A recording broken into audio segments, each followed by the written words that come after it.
The Alola region feels peaceful at first, bathed in sunlight, warm ocean breezes, and a strong sense of community. Inspired by island cultures, Alola presents itself as a place where humans and Pokémon live in harmony, guided by tradition rather than conquest. But beneath this calm surface lies one of the strangest and most unsettling chapters in Pokémon lore. Alola is a region where the boundaries between worlds grow thin, where familiar rules break down, and where cosmic forces quietly watch from beyond reality. Unlike previous regions, Alola has no traditional gym system. Instead, it follows island trials overseen by kahunas and guardian deities. The Tapu Pokémon, Tapu Koko, Tapu Lele, Tapu Bulu, and Tapu Fini are worshipped as protectors, yet their behavior is unpredictable and often dangerous. They do not protect humans out of kindness, but out of instinct, tradition, and balance. This introduces a key theme of Alola.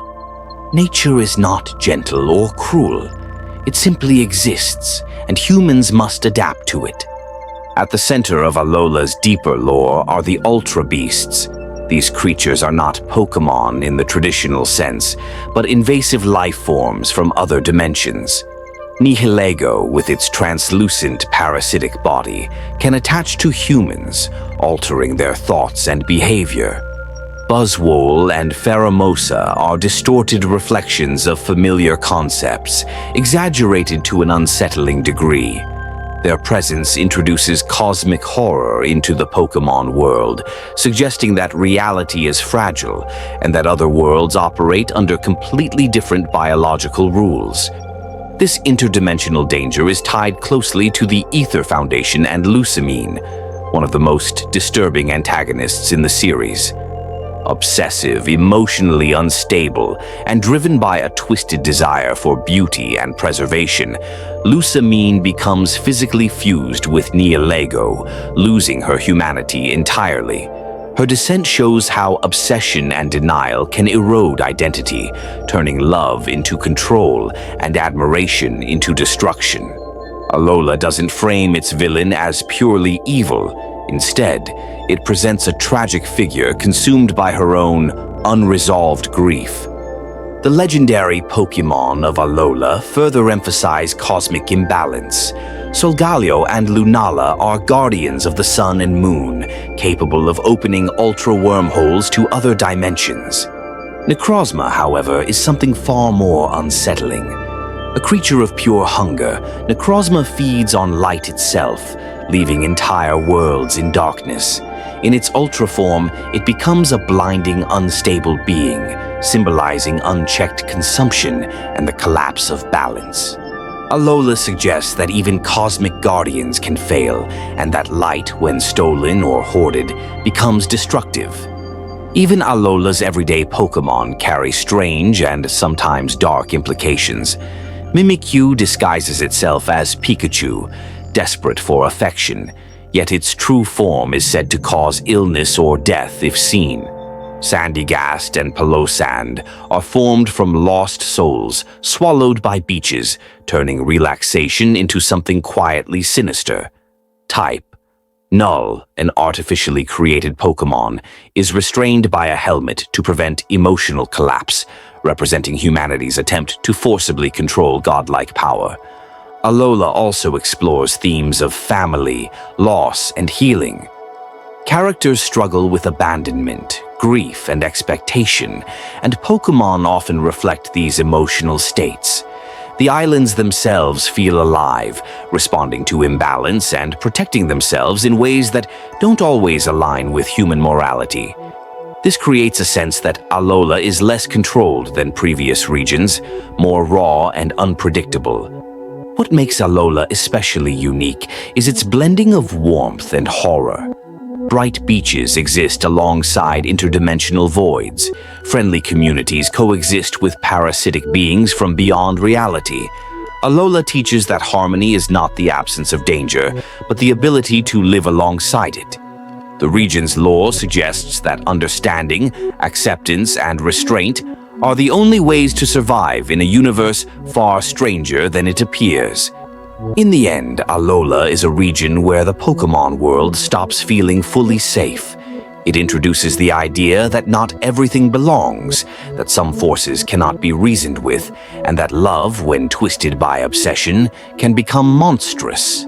Beneath the sunlight and smiles lies a quiet warning. There are things beyond the stars, watching, waiting, and only thin barriers keep them from spilling into the world. The Paldea region feels bright, open, and free on the surface. Vast landscapes stretch in every direction, Pokémon roam openly, and trainers are encouraged to explore without strict paths or linear goals. Paldea presents itself as a place of discovery and independence, where knowledge, strength, and curiosity define one's journey. But beneath this openness lies one of the most unsettling and emotionally complex stories in the Pokémon series. Paldea is a region shaped by obsession, loss, and a quiet fear of the unknown. A place where the future and past bleed into the present in dangerous ways. At the heart of Paldea's mystery is Area Zero, a massive crater left behind by a long-forgotten catastrophe. This forbidden zone is filled with strange energy, distorted ecosystems, and Pokémon that feel familiar yet deeply wrong. The crater is not simply a location, it is a wound in the land, a place where natural laws no longer fully apply. From the moment it is mentioned, Area Zero feels less like a discovery waiting to happen, and more like something that should never have been touched.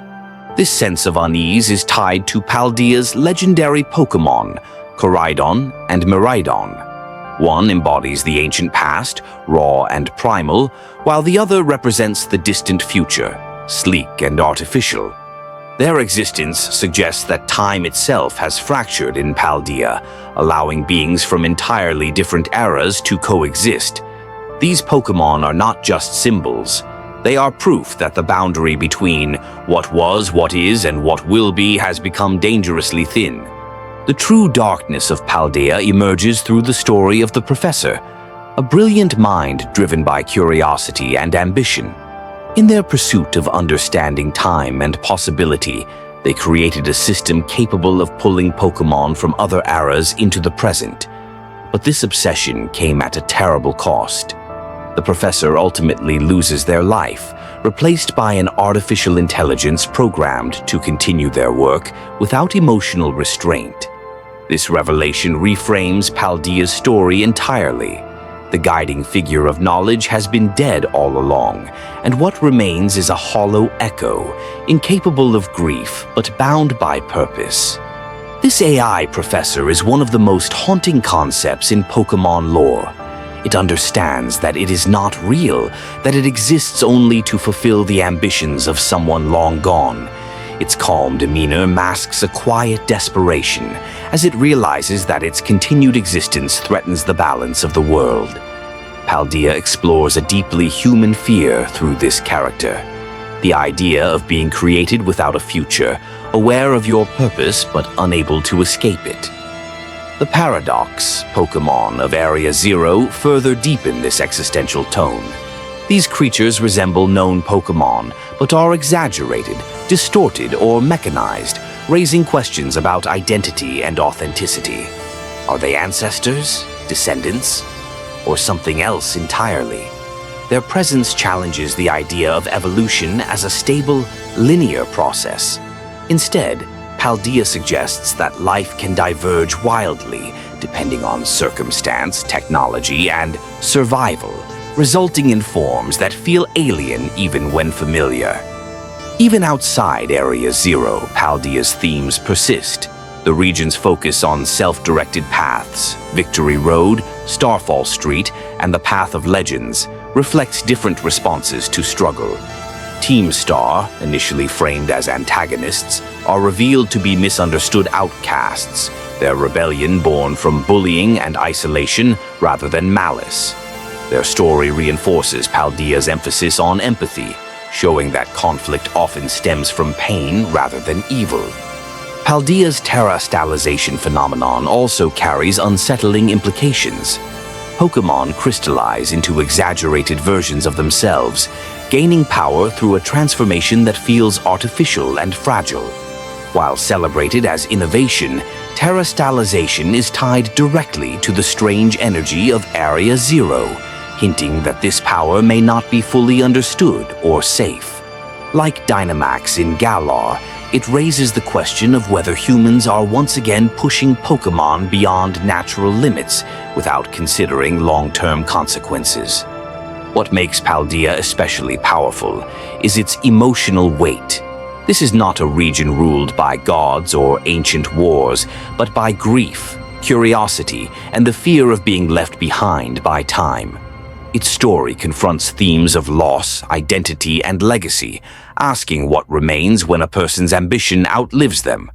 The final descent into Area Zero feels less like a victory lap and more like a quiet reckoning, where exploration gives way to reflection. In the end, Paldea is a region about possibility and consequence. It asks whether knowledge should have limits, whether the past and future should remain untouched, and whether replacing what is lost truly heals anything. Beneath its open fields and endless horizons lies a gentle but haunting message. Progress without understanding can fracture reality itself, and sometimes the most dangerous discoveries are the ones made in the name of curiosity. Across the Pokémon world, there are countless mysteries that never receive official answers. Some are hidden in Pokédex entries, others buried in environmental details, and some emerge only when patterns across generations begin to align. These theories aren't about specific regions, but about the nature of Pokémon themselves, what they are, where they come from, and what they might truly represent beneath the surface. One long-standing theory suggests that Pokémon are not simply animals, but physical manifestations of concepts. Ghost Pokémon embody grief, regret, or unfinished business, while psychic types often represent consciousness, perception, or foresight. This could explain why emotions directly affect evolution, power, and behavior. Pokémon like Eevee evolving based on friendship or environment may not be adapting biologically but conceptually, responding to emotional and experiential stimuli rather than genetics alone. Another theory proposes that Pokéballs do not forcibly imprison Pokémon, but instead synchronize with them. Rather than shrinking a Pokémon against its will, Pokéballs may convert Pokémon into energy states they willingly enter. This would explain why Pokémon can refuse capture, escape at will, or even leave their Pokéballs when unhappy. It also reframes the trainer-Pokémon relationship as consent-based, rather than coercive, aligning with how Pokémon show loyalty, affection, and agency throughout the series. A darker theory suggests that legendary Pokémon are not singular beings, but the last surviving members of extinct species. Creatures like Lugia, Ho-Oh, or Rayquaza may appear unique not because they are gods, but because their kind has vanished. This would explain why legends portray them as timeless and solitary, and why their presence is often tied to catastrophic events. They are not rulers of nature, but remnants of an older world that humans never truly knew. There is also growing speculation that Ultra Beasts and Paradox Pokémon represent evolutionary dead ends.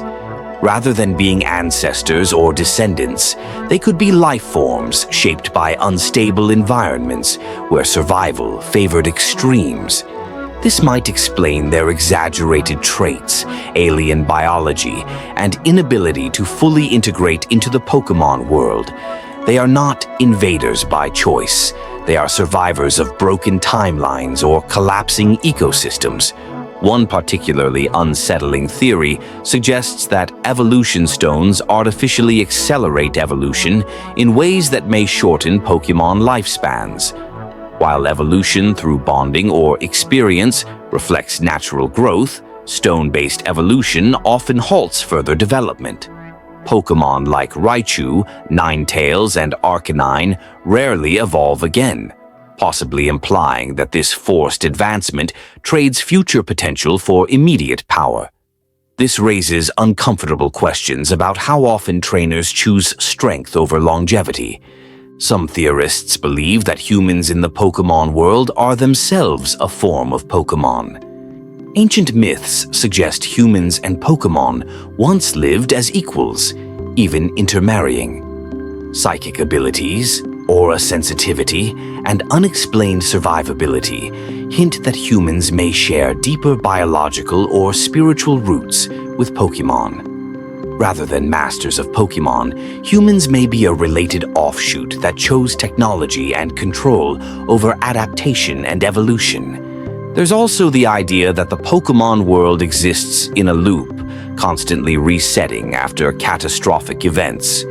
Legendary awakenings, dimensional collapses, and timeline fractures suggest that reality has broken before. Characters like Looker, Zinnia, and the AI Professor hint at awareness beyond a single timeline. This theory proposes that each generation represents a stabilized reset, preserving memory only in myths, legends, and déjà vu-like familiarity. Finally, some believe that Arceus did not create the universe, but merely shaped an already existing chaos. The egg in nothingness may represent the first act of order, not creation. This reframes Arceus not as a god, but as a caretaker, a being tasked with preventing reality from unraveling entirely.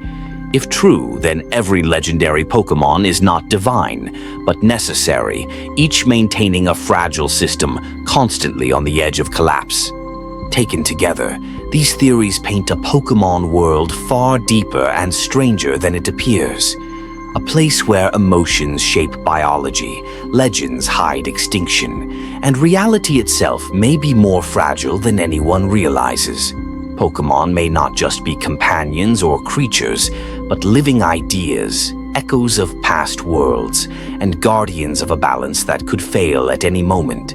And perhaps the greatest mystery of all is not what Pokémon are, but why they continue to trust humanity at all. The Johto region, introduced in Pokémon Gold and Silver, expands the world of Pokémon in ways that are subtle, mysterious, and often darker than Kanto. From the moment players step into cities like Violet City or explore the forests and mountains of Johto, it becomes clear that this region is steeped in ancient myths, spiritual energy, and forgotten histories. Unlike the bright and straightforward Kanto, Johto feels like a place where the past lingers, and every Pokémon seems tied to something bigger than battles and badges. Take the legendary beasts, Raikou, Entei, and Suicune. These Pokémon are said to have been resurrected from a fire that destroyed the Brass Tower in Ikrutik City centuries ago. Raikou embodies lightning, Entei embodies volcanic fire, and Suicune represents the purifying waters. Each is tied not just to elements, but to emotion and legend, purity, rage, and resilience. The stories surrounding them hint at a region where natural forces are alive and conscious, and where Pokémon aren't just creatures. They are manifestations of history, memory, and elemental power. And speaking of Ikrutik, this city is home to the enigmatic Kimono Girls, whose dance with Suicune in traditional ceremonies connects Pokémon to culture and ritual in a way that Kanto never explored. Johto also introduces the concept of day and night cycles, which might seem like a simple gameplay feature, but it gives the world a living, breathing quality.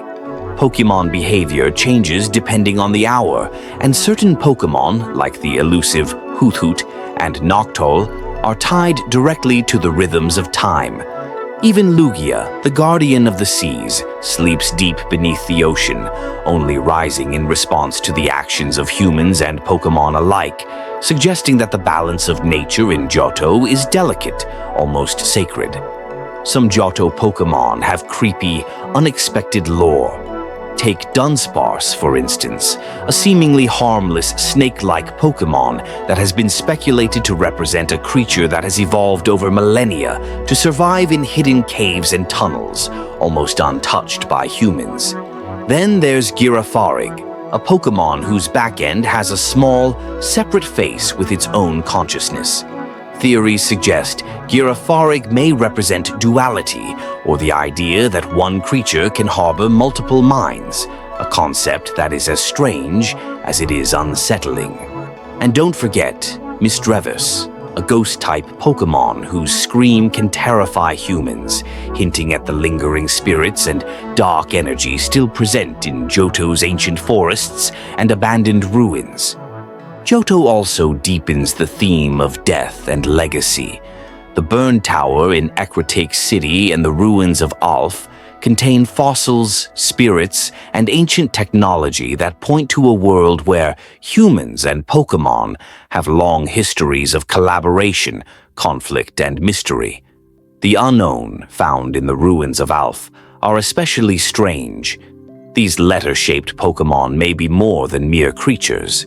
Some suggest they are sentient messengers or keys to a language lost to time, hinting at a hidden civilization whose knowledge still echoes through the walls. Even the starters, Chikorita, Cyndaquil, and Totodile, reflect Johto's thematic depth. Chikorita, the grass type, is calm, nurturing, and in tune with nature. Cyndaquil, fire type, hides a passionate and defensive nature, erupting violently when threatened. Totodile, water type, appears playful, but is deceptively strong and aggressive, embodying the untamed spirit of rivers and oceans. Their personalities, more pronounced than Kanto's starters, mirror the idea that Pokémon in Johto are not just tools for battle. They are companions, reflections, and sometimes teachers, showing the player the region's rhythms, dangers, and mysteries. And Johto isn't afraid of blending beauty with eeriness. Celebi, the time-traveling guardian of the forest, can move through eras, connecting past, present, and future. Its existence suggests that Johto is more than a physical region. It is a nexus where time and nature converge, where ancient ruins and modern towns coexist, and where even ordinary forests may hold secrets beyond comprehension. Even the everyday Pokémon have layers of complexity. Hoot Hoot and Noctowl keep watch over the night. Sudowoodo disguises itself as a tree to avoid predators, and Sentret sleeps with its tail raised, ready to alert its companions. Johto emphasizes adaptation, survival, and awareness in ways that make the world feel alive. Every creature seems to have evolved not just for battle, but to reflect the history, geography, and mystical forces of the region itself. In short, Johto is a region where legends walk alongside the living, where time, nature, and mystery are woven into every forest, river, and city. From the reborn elemental beasts to ghostly Pokémon haunting ancient towers, from cryptic fossils to the time-traveling Celebi, Johto deepens the Pokémon world with darker, stranger, and more fascinating lore than many players initially realize. Exploring Johto isn't just about winning battles, it's about uncovering centuries of hidden history, respecting the rhythms of the natural and spiritual world, and discovering that even seemingly ordinary creatures may carry secrets as old as the land itself. The Hun region, introduced in Pokémon Ruby, Sapphire, and Emerald, is a land of extremes, from vast oceans to towering mountains, scorching deserts to lush forests. Unlike Kanto and Johto, Hoenn's environment is alive in a way that feels almost fragile and volatile. The Pokémon here aren't just creatures to be captured, they are manifestations of the land itself, often tied to natural disasters, ancient myths, and the balance of nature. From the moment players arrive, it's clear that Hoenn is a region where the Earth itself has a story to tell, and where some Pokémon carry the weight of forces far greater than any human or trainer. The legendary Pokémon of Hoenn immediately set the tone. Groudon, the land Pokémon, embodies the destructive and creative power of the Earth, expanding continents and shaping landscapes. Kyogre, the sea Pokémon, commands the oceans and rainfall, flooding lands when angered or threatened, and Rayquaza, the Sky Guardian, floats above it all, keeping these titanic forces in balance.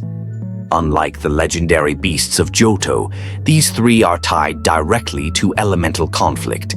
Hoenn itself is almost alive, with weather patterns and natural disasters reflecting the moods of these ancient beings. The region's lore implies that humanity's intrusion into the environment can have catastrophic consequences, a theme that makes Hoenn feel more mature and darker than its predecessors. Hoenn also introduced Pokémon that are deeply tied to environmental adaptation. Ludicolo, for example, thrives in wetlands, dancing in rhythm with rain and rivers. Castform, a small cloud-like Pokémon, changes its form depending on the weather, reflecting the ever-shifting climate of the region. Even mundane Pokémon like Lotad and Lombre hint at ecosystems that have evolved in harmony with Hoenn's unique geography. The concept of weather affecting battles isn't just gameplay, it mirrors the region's volatile natural systems, emphasizing that in Hoenn, survival depends on understanding and respecting the environment. Many Hoenn Pokémon carry eerie or mysterious lore. Mawile, with its massive jaw-like appendage, is said to trick and consume foes with its deceptive appearance. Shuppet and Banette are ghost-type Pokémon born from discarded or unwanted objects, suggesting that feelings and memories can take shape in Hoenn's world, much like the spirits in Johto's Lavender Town. And then there's Castform and its transformations, which some theorists believe represent the idea that nature itself is alive, able to adapt and change in response to human influence or environmental stress. Even Ludicolo's celebratory dance may be a reflection of natural energy cycles, a joyful embodiment of water and sun coming together. Hoenn also deepens the connection between humans and Pokémon through mythology and ancient ruins. The seafloor cavern and sky pillar contain echoes of a past where humans, Pokémon, and elemental forces intersected in ways that are not fully understood.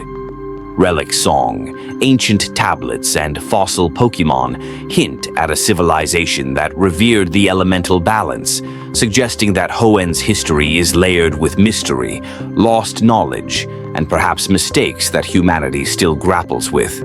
The region feels haunted, not by spirits alone, but by the consequences of imbalance and hubris. Even the starters, Treecko, Torchic, and Mudkip, reflect Hoenn's extremes. Treecko, the grass type, is agile and independent, mirroring the forests and jungles of the region. Torchic, fire type, embodies warmth and growth but can erupt in destructive flames if provoked. Mudkip, water type, is strong yet surprisingly resilient, representing the wetlands and rivers that dominate much of Hoenn. Each starter has traits that go beyond battle. They are reflections of the natural world and its balance, teaching players through gameplay about adaptability and harmony. Hoenn is also a region of duality and hidden connections. The concept of weather and terrain not only affects Pokémon in battles, but reflects the elemental struggle between Groudon, Kyogre, and Rayquaza. Many Pokémon have camouflage or mimicry abilities, like Masquerain or Nuzleaf, symbolizing survival in a complex, interconnected ecosystem. Even ordinary encounters, like a sudden swarm of Lotad after rain, hint at the hidden life patterns of this world. Finally, Hoenn's mythology introduces ideas that feel almost cosmic. Rayquaza, sleeping high in the stratosphere, intervenes in conflicts that could destroy continents, implying a guardian watching over planetary balance. Groudon and Kyogre are embodiments of earth and water itself, capable of reshaping landscapes or flooding civilizations. This makes the entire region feel alive, as if players are stepping into a story where humans are small, temporary actors in a drama that has been unfolding for millennia. In short, Hoenn is a region where nature is both beautiful and dangerous, where Pokémon are extensions of the land, sea, and sky, and where the lore is darker and more mature than previous generations. From titanic elemental legendaries to mysterious spirit-like Pokémon, from ancient ruins to shifting weather that shapes survival, Hoenn teaches players that the world of Pokémon is bigger than battles, gyms, and badges. It is a living, breathing ecosystem filled with mystery, danger, and wonder, where every creature, every mountain, and every ocean carries a story waiting to be uncovered. The Unova region marks a turning point in Pokémon lore. Introduced in Pokémon Black and White, Unova feels more modern on the surface, with sprawling cities, bridges, and technology. But beneath that progress lies one of the most philosophical and morally complex stories in the entire series. Unlike Sinnoh, which looks backward toward cosmic creation, Unova looks inward, questioning truth, ideals, and the relationship between humans and Pokémon. It is a region where certainty is challenged, and where the line between right and wrong is deliberately blurred. At the heart of Unova's mythology are the legendary Pokémon Reshiram, Zekrom, and Kyurem. Reshiram represents truth, Zekrom represents ideals, and Kyurem is the hollow shell left behind when those two forces were split apart.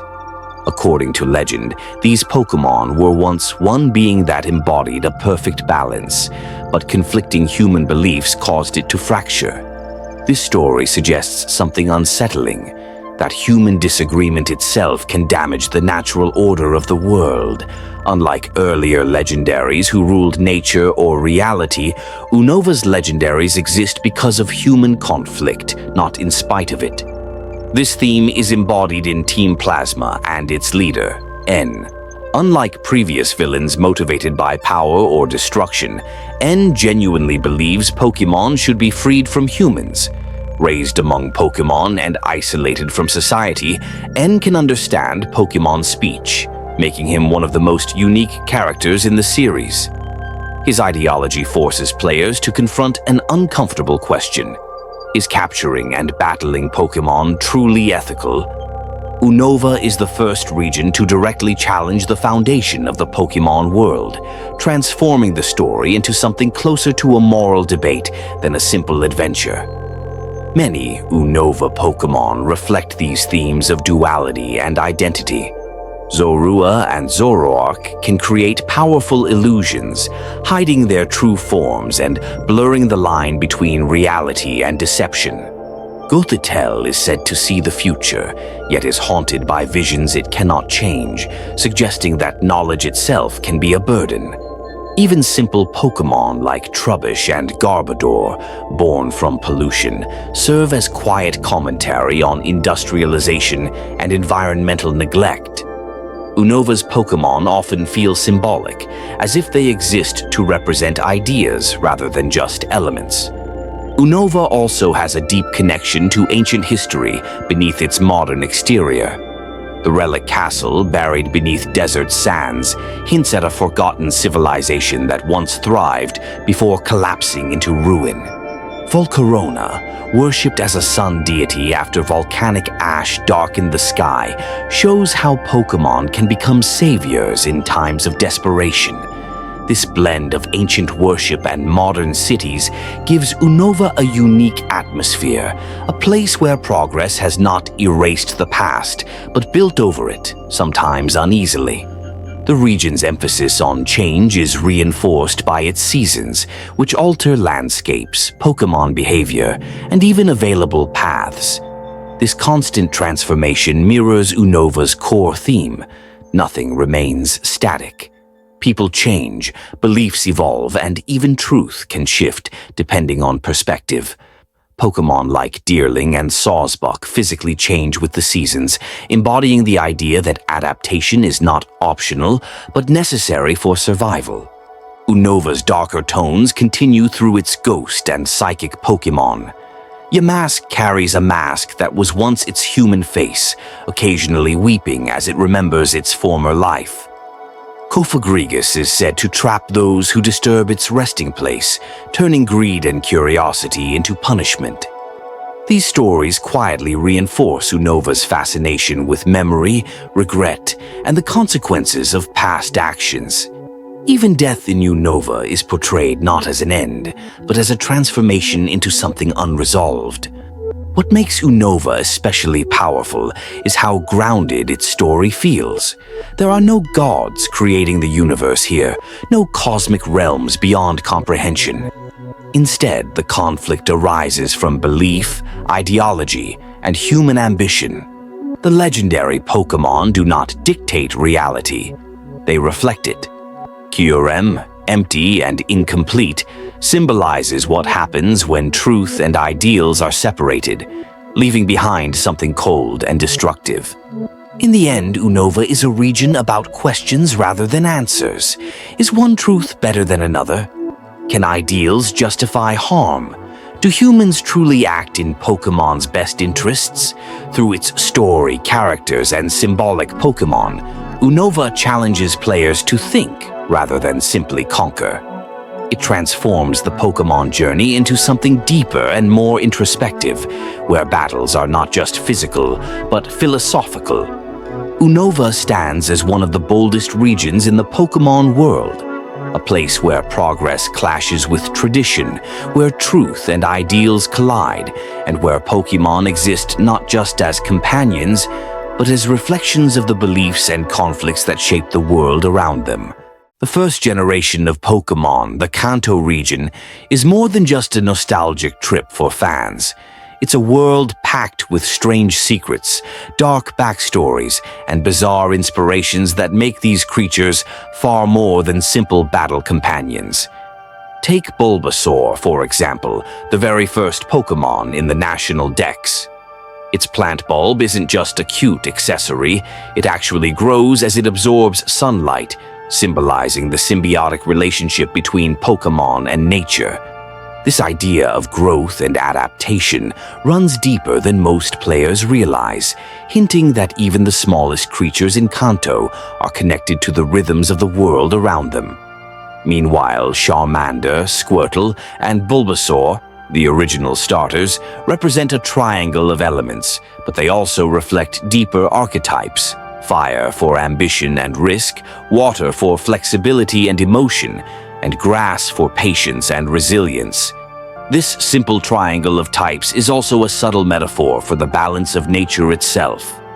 Some Pokémon hide truly tragic lore. Cubone, for example, wears the skull of its deceased mother and cries inconsolably at night. Its wails are not just a game mechanic, they tell a story of grief, loss, and survival. Marowak, the adult form, embodies this sorrow as a spirit of resilience. Then there's Jinx, a humanoid psychic Pokémon with origins shrouded in mystery. While its original design sparked controversy, some theorists suggest Jinx's dancing, psychic nature may be inspired by shamanistic rituals, giving it an almost mystical aura. Even Pokémon like Exeggcute, which look like a cluster of harmless eggs, hint at something deeper. Some speculate it represents collective consciousness, a single organism with many minds working in unison, a concept both fascinating and a little unsettling. Kanto itself hides secrets beyond the Pokémon. Lavender Town, for instance, is famous for its eerie music and ghost-type Pokémon. Pokémon Tower, a graveyard for departed creatures, introduces the concept of the afterlife in this world. Players encounter restless spirits like Ghastly, Haunter, and the ghost of a Marowak, giving the game an unexpectedly somber and haunting atmosphere. Even ordinary places, like the caves where Zubat and Geodude dwell, subtly hint at ecosystems and life thriving in harsh environments. Geodude, seemingly a simple rock monster, may be inspired by the idea that life can exist even in the most barren, inorganic places. Some Pokémon hint at real-world science and experimentation. Magnemite and Magneton, for example, aren't just electric-type Pokémon. They echo early understandings of electromagnetism. Ditto, one of the strangest Pokémon, raises even more questions. Its ability to transform into any other Pokémon may not just be a battle trick. Some theories suggest Ditto is a failed clone of Mew, which could explain its amorphous form and occasionally imperfect transformations. This theory links Ditto to the creation of Mewtwo, one of the most iconic and ethically complex Pokémon in the series. Mew itself is wrapped in mystery, rare, elusive, and said to contain the genetic code of every Pokémon species. It represents not just power, but the very origin of Pokémon life, hinting at a deeper, almost mythical creation story. Even the seemingly weak or ordinary Pokémon have their oddities. Pidgey and Rattata, often overlooked, embody survivalist instincts drawn from real-world animals, thriving in environments where others might fail. Snorlax, the giant, lazy Pokémon, is said to absorb energy for centuries, a subtle hint at longevity and the passage of time. And then there's Missing No, the infamous glitch Pokémon. Encountering it isn't just a fun secret, it reveals the underlying architecture of the game, breaking reality in ways players weren't meant to see and hinting at hidden layers of the Pokémon world that exist beyond what the creators intended. The first generation of Pokémon is full of these strange intersections between mythology, science, tragedy, and the unexplained.